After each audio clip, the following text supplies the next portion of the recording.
Magandang hapon po. Narito na po magiging lagay ng panahon ngayong hapon ng Sabado, August 2, 2025.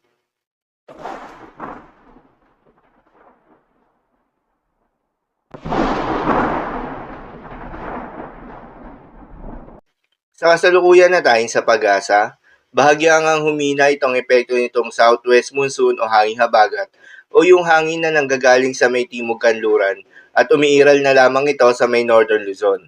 Dahil dito ay asahan yung bahagya hanggang sa maulap na kalangitan na may kalat-kalat na mga pagulan at thunderstorms.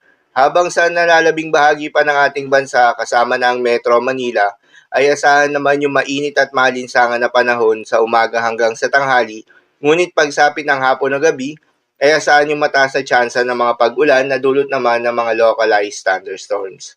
Magandang balita naman dahil ayon sa pag-asa ay wala na tayong binabantayan na low pressure area o bagyo sa loob o malapit sa Philippine Area of Responsibility na maring makaapekto sa ating bansa.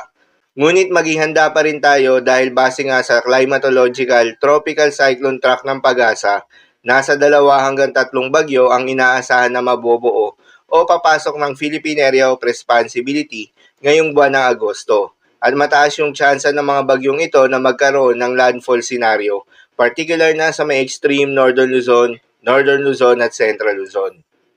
Para naman sa magiging lagay ng panahon ngayong hapon ng Sabado, dahil nga sa epekto nitong southwest monsoon o hanging habagat, asahan sa Batanes ang maulap na kalangitan na may kalat-kalat na mga pagulan at thunderstorms. Posible ang mga pagbaha o pagguho ng lupa due to moderate to at times heavy rains.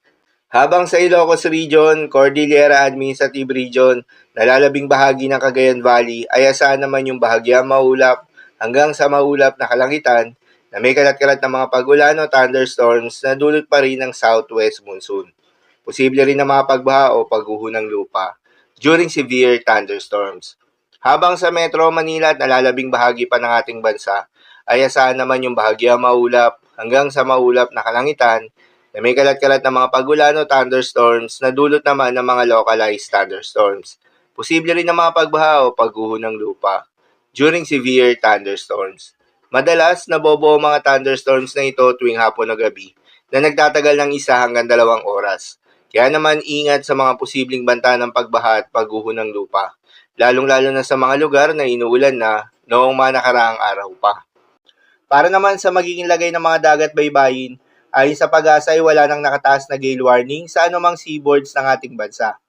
Ngunit pinag-iingat yung mga papalaot na mga kababayan nating mangingisda at yung may mga maliliit na sasakyang pandagat sa may northern seaboards ng Luzon dahil inaasahan yung katamtaman hanggang sa maalo na karagatan.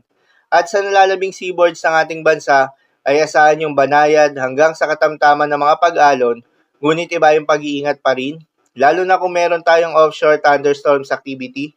Asahan yung paglakas ng hangin at kaakibat nito ay pagtaas rin ng mga pag-alon. So, yun lamang po para sa lagay ng panahon ngayong araw ng Sabado. So, yun lamang po para sa lagay ng panahon ngayong araw ng Sabado. Keep safe, everyone.